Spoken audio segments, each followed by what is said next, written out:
Hello student. आज हम क्या करेंगे, क्लास 12th का फिजिक्स कुछ इम्पॉर्टेंट क्वेश्चन करेंगे, फार्मूले करेंगे जो चैप्टर नंबर 1 का है। ठीक है ना। इसमें क्या होता है, अगर आपको सारे फार्मूले याद है तो आपको एमसीक्यू जो आता है टिक द करेक्ट वाले आते हैं, वो सारे क्वेश्चन बहुत आसानी से आपको क्या कर सकते हो, उसको सॉल्व कर सकते हो। तो उसके लिए हमें करने के लिए क्या होना चाहिए, सारे फार्मूले याद होने चाहिए। आई थिंक जो भी एमसीक्यू आता है वो फार्मूले बेस्ड होता है, ज़्यादातर उससे फार्मूला पुट करते हैं ना, तो उससे हमारा क्या होता है, क्वेश्चन आसानी से क्या होता है, सॉल्व होता है। फार्मूला अगर आपको याद है याद रहेगा तो क्या कर सकते हैं आप, उसका जो भी क्वेश्चन आता है ना, स्मॉल न्यूमेरिकल्स आते हैं, वो भी आपको आसानी से सॉल्व हो सकते हैं। तो हमें हर एक चैप्टर वाइज फार्मूले को लिखना या उसको समझना आना बहुत इंपॉर्टेंट। ठीक है ना। उसके लिए हमें क्या करना पड़ेगा, फार्मूले याद करना पड़ेगा। ठीक है ना। पहला क्या है, चैप्टर नंबर फर्स्ट क्लास 12 का फिजिक्स है। कूलम्स लॉ क्या है, कूलाम का नियम क्या है। आप जानते हो ये पॉइंट चार्ज के लिए होता है। तो इसमें क्या होता है, सपोज यहाँ पे दो हमारे पास चार्ज हैं, Q1 है और Q2 है। ठीक है। अगर ये r डिस्टेंस से क्या है, मैं इसमें थ्योरी नहीं करा रहा आपको, जस्ट फार्मूले करा रहा। ठीक है ना। तो आपको फार्मूले याद होने बहुत इंपॉर्टेंट है। अगर आपको फार्मूले याद होंगे तो आपको टिक द करेक्ट और आपका न्यूमेरिकल आसानी से हो सकते हैं। तो क्या होगा, कूलाम्स लॉ क्या होता है, F इक्वल टू होता है 1/4 पाई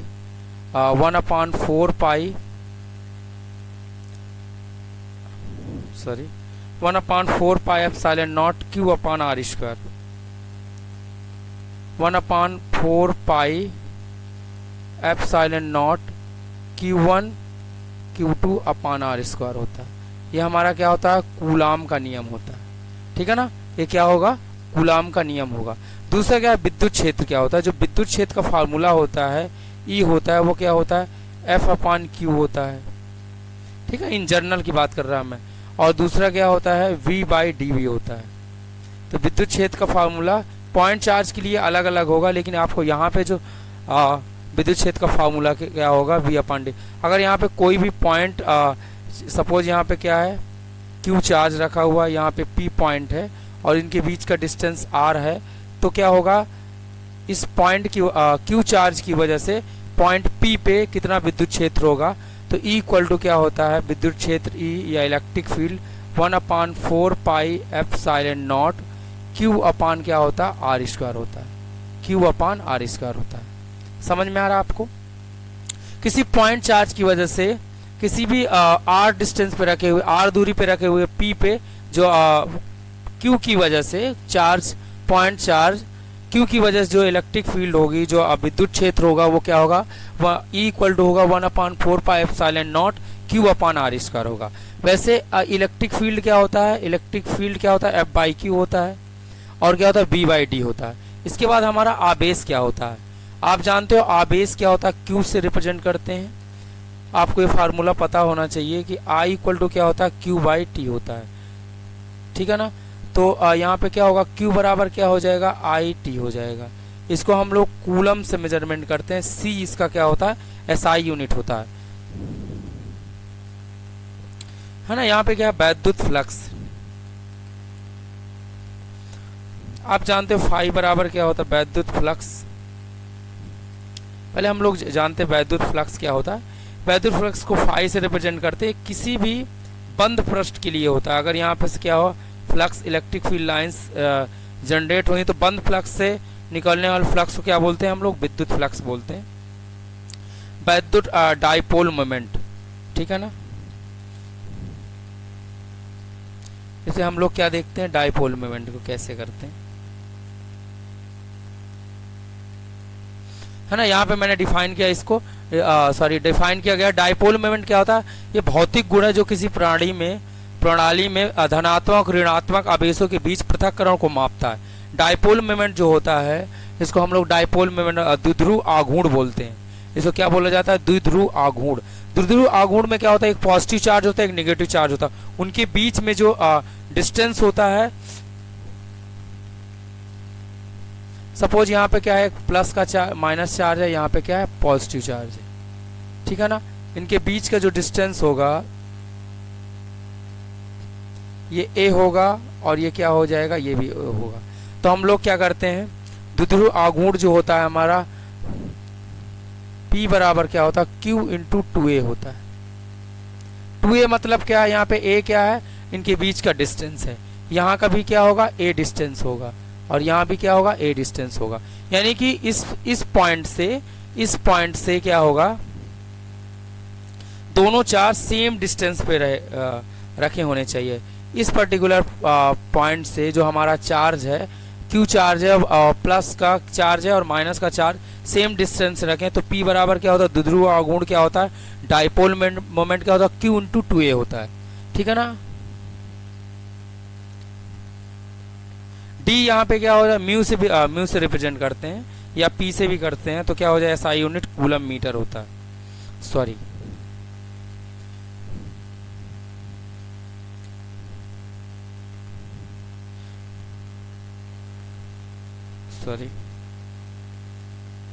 जो अपना डाइपोल मोमेंट होता है वो क्या होता है, म्यू से ही रिप्रेजेंट करते हैं उसको। तो क्या होगा आपका, यहाँ पे अगर ये नेगेटिव चार्ज है, ये पॉजिटिव चार्ज है, ठीक है, इनके बीच का डिस्टेंस क्या है, d है, तो म्यू बराबर क्या होता है, म्यू बराबर क्या होता है, Q इंटू डी होता है।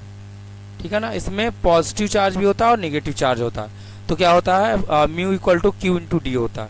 तो ये फार्मूला भी क्या करना, आपको याद रखना है। नेक्स्ट क्वेश्चन क्या है, इलेक्ट्रिक फील्ड लाइंस, विद्युत क्षेत्र रेखाएं। सपोज यहाँ पे क्या है, प्लस का चार्ज है, ठीक है ना। जब प्लस का चार्ज होता है तो हमारी विद्युत क्षेत्र रेखाएं क्या करती हैं, इससे निकलती हुई हम लोग शो करते हैं, ये इनफाइनाइट में जा रही होती हैं।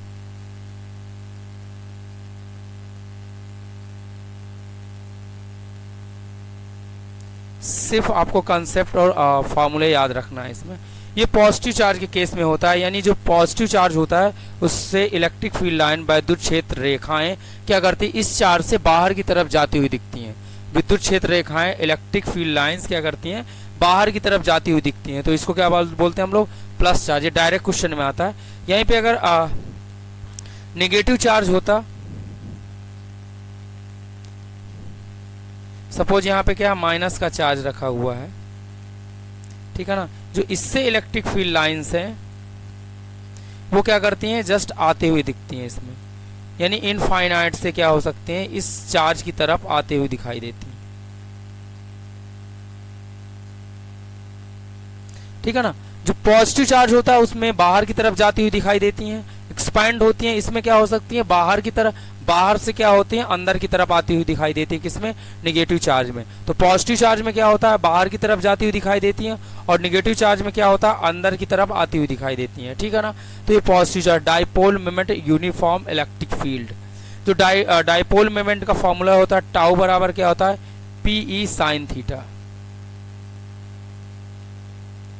एक यूनिफॉर्म इलेक्ट्रिक फील्ड में, यानी एक समान विद्युत क्षेत्र में द्विध्रुव आघूर्ण क्या होता है, PE sin थीटा होता है। क्या होता है, PE sin थीटा होता है। टाउ बराबर, टाउ बोलते इसको, क्या टाउ बराबर क्या होता है, PE sin थीटा होता है। आपको मैं थ्योरी के अनुसार पढ़ा रहा हूँ, जस्ट फार्मूले टू फार्मूले। ठीक है ना। आपको ये जस्ट याद रखना है, इसका फार्मूला क्या है, हेडिंग और फार्मूला, हेडिंग फार्मूला याद होना है। इसमें विद्युत क्षेत्र रेखाएं के बारे में बात की तो पॉजिटिव में क्या होता है, बाहर की तरफ जाती हुई दिखती है, नेगेटिव में क्या होती है, जस्ट आती हुई दिखती है। इनफाइनाइट से क्या होती है, इसमें आती हुई दिख रहे हैं, इसमें क्या हो रहा है, बाहर की तरफ जाती हुई दिख रही हैं। ओके,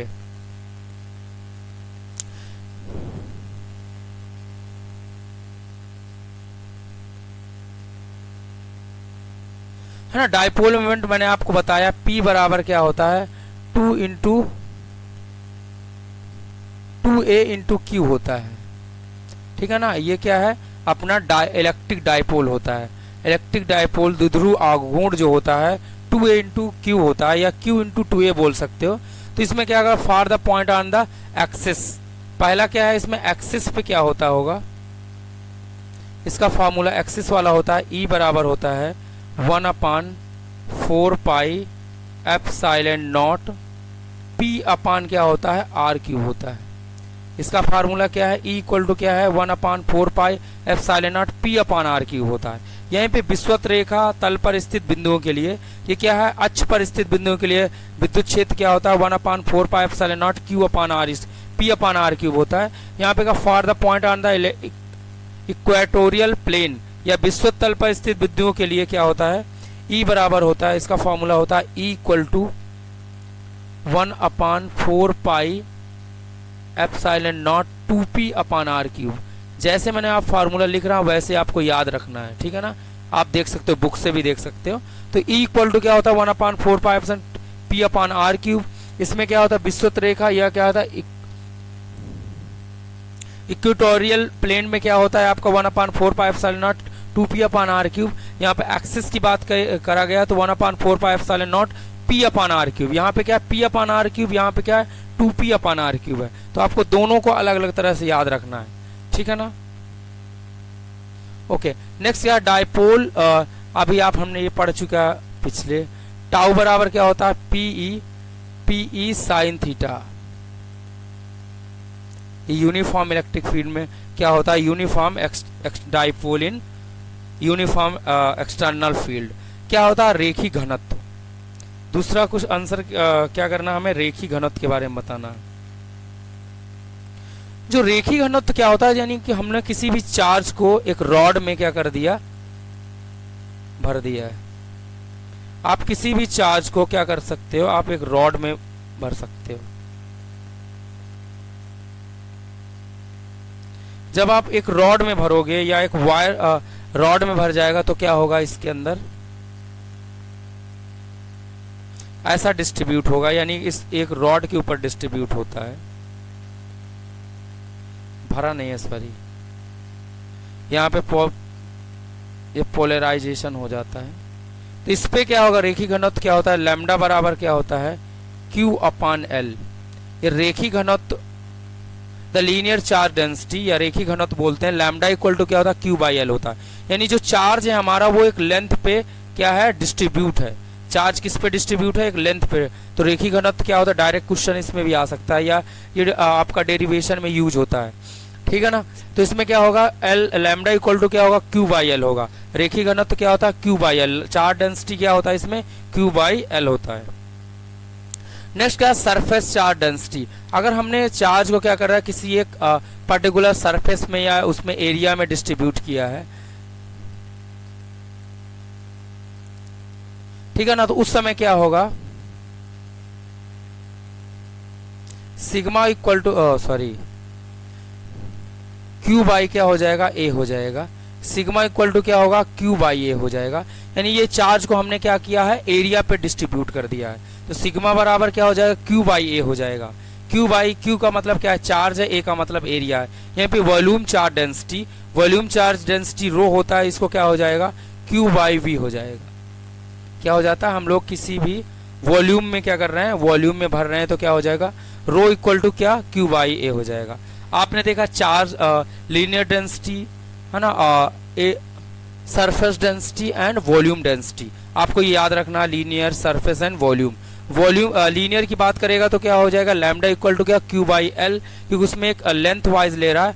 अगर सरफेस डेंसिटी की बात करेगा तो क्या हो जाएगा रो इक्वल टू क्या सॉरी सिग्मा इक्वल टू क्या होगा Q बाई A में एरिया में फिलअप करेगा। और नेक्स्ट वन क्या है हमारा जो रो में वॉल्यूम चार्ज डेंसिटी में रो इक्वल टू क्या Q बाई V हो जाएगा, ठीक। Okay, Gauss theorem. नेक्स्ट हमारा क्या है गॉस थ्योरम। गॉस थ्योरम क्या होता है, फाई इक्वल टू क्या होता है E डॉट डी ए।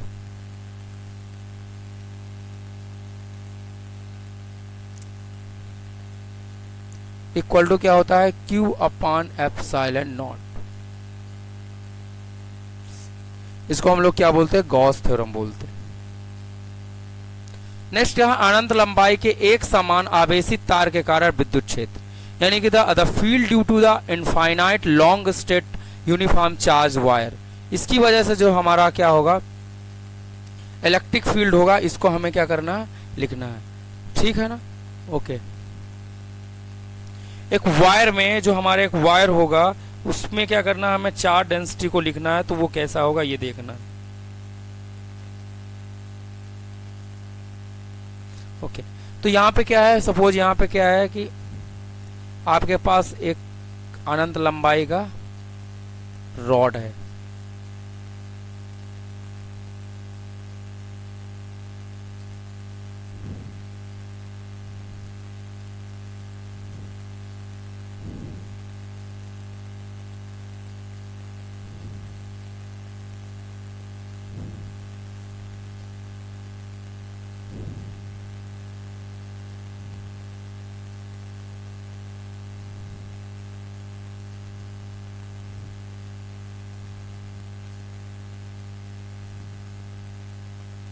ओके, सपोज ये हमारे पास क्या है, एक रॉड है, इसमें हमारा चार्ज भरा है,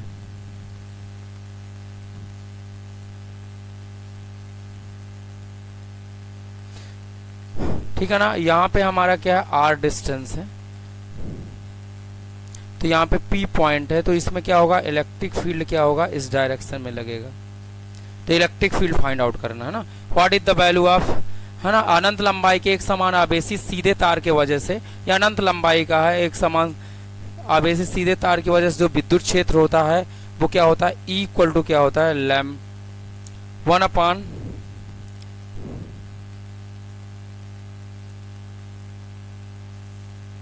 लैम्डा इक्वल टू क्या होता है, सॉरी, E इक्वल टू होता है lambda upon 2 pi epsilon naught R. बहुत इंपॉर्टेंट फॉर्मूला, इसका डेरिवेशन बहुत आता है, ठीक है ना। Field due to the infinite long straight wire uniform charge, तो इसमें क्या होगा, lambda E equal to lambda upon 2 pi epsilon naught R होता है। क्या होता है, 2 upon pi lambda equal to E equal to lambda upon 2 pi epsilon naught R होता है। ओके, नेक्स्ट क्या है, electric field due to the uniform charge infinite plate, है ना। चार्ज इनफाइनाइट प्लेट एक समान आवेशित अनंत समतल चादर में विद्युत क्षेत्र पता करना, तो क्या हो जाएगा, उसका फार्मूला होता है E इक्वल टू क्या होता है, सिग्मा अपान 2 एप्सिलॉन नॉट। इसका फार्मूला क्या होता है, E equal to sigma upon 2 epsilon naught. ये सारे फार्मूले बहुत इंपॉर्टेंट है। E इक्वल टू क्या होता है, सिग्मा अपान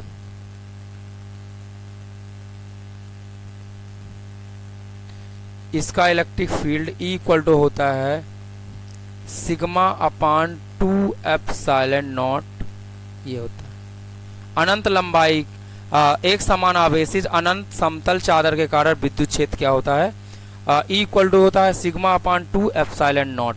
नेक्स्ट क्वेश्चन हमारा क्या है, फॉर्मूला क्या है, field due to uniform charge thin spherical shell, यानी कोई भी हमारे पास एक स्पेरिकल सेल होगा, ठीक है, वो चार्ज होगा,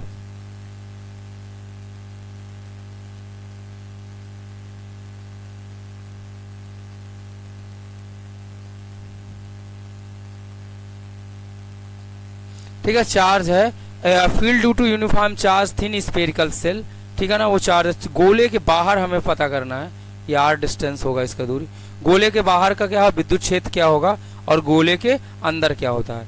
अगर हम बाहर की बात करें तो क्या आएगा फॉर्म, इसमें अंदर की बात करें तो E इक्वल टू क्या होता है, 1 अपान E इक्वल टू आएगा 1 अपान 4 पाई epsilon naught Q upon R square.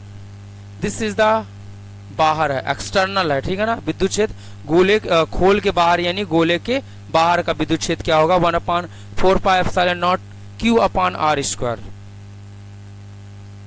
1 अपान 4 पाई epsilon naught Q upon R square क्या होता है, बाहर होता है। क्या होगा, E इक्वल टू होगा 1 अपान 4 पाई epsilon naught Q upon R square. ये गोले के क्या है, बाहर है। अगर अंदर की बात करें, आवेशित चालक है, आवेशित सेल है, तो क्या होगा, इसके अंदर जो होता है इलेक्ट्रिक फील्ड क्या होगा, 0 होगा। अगर अंदर निकालेंगे क्या होगा, इलेक्ट्रिक फील्ड क्या होगा, 0 होगा।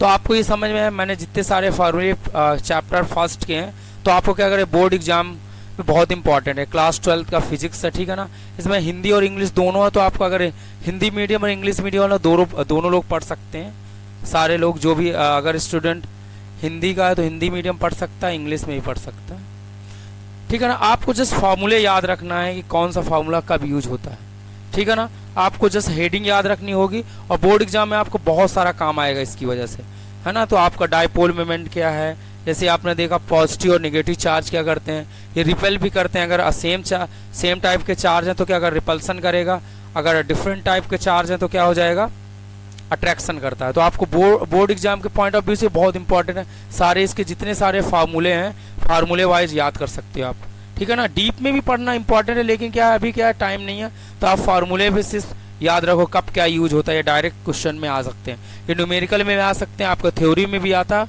और साथ साथ आपका एमसीक्यू बहुत इंपॉर्टेंट है। अगर आपके वो 20 या 30 या 50 आते हैं, जो भी आपके आते हैं ना, यानी 20 भी आता है, कहीं कहीं 30 भी आता है, ठीक है, 50 भी आता है। आपका जो गुजरात बोर्ड है उसमें क्या होता है, 50 एमसीक्यू आते हैं। यूपी बोर्ड में क्या होता है, यूपी बोर्ड में क्या आता है, शायद 20 या 30 आता है। और बिहार बोर्ड में क्या आता है, 30 या 35 आते हैं। तो एमसीक्यू बहुत सारा माइनर, बहुत मेजर पार्ट है आपका। आपको ये यहाँ से क्या कर सकते हैं, आप बहुत सारे अच्छे मार्क्स ला सकते हो। तो फार्मूले आपको याद होने चाहिए। ओके।